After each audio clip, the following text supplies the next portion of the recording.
The fates of two men in Wyandotte County are now in question. A Mon man is in prison for murder but says he's innocent. Former Kansas City, Kansas police detective Roger Golubski is the man behind the arrest, and a separate federal suit says Golubski is the one who is guilty. KMBC 9 investigates the fight for justice in both cases. Here's our Haley Harrison.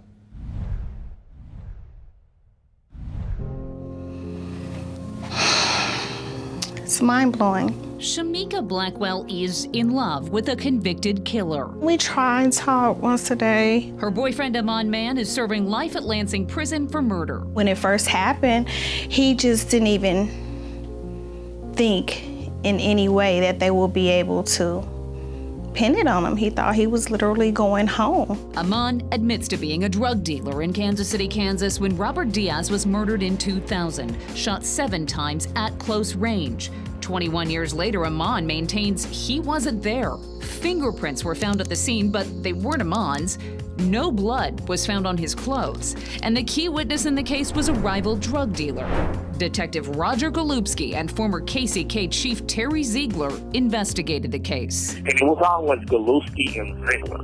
Ziegler and Golubski. That's how you would say their names on the street.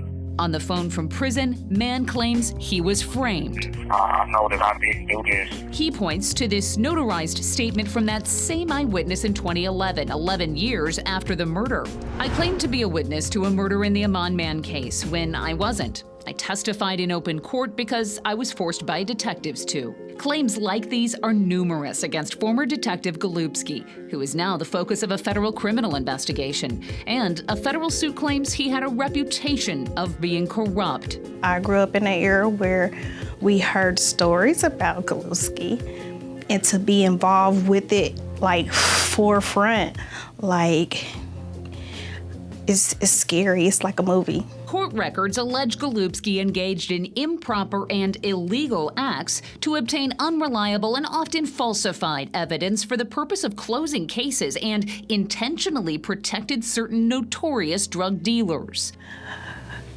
Power is everything. You know, how can you not be scared of a man with this much power? It's fear, Shamika says, she's confronting, in hopes of bringing more attention not just to Amon Man's case, but to Roger Golubski. People like that exist out there. They really do exist.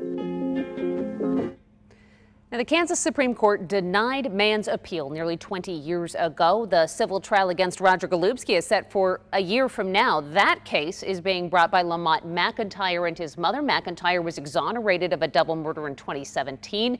Golubski investigated that case as well. So far tonight, no comment from Golubski's attorneys. Now, historically, innocence cases are pretty uncommon. Exonerations are rare.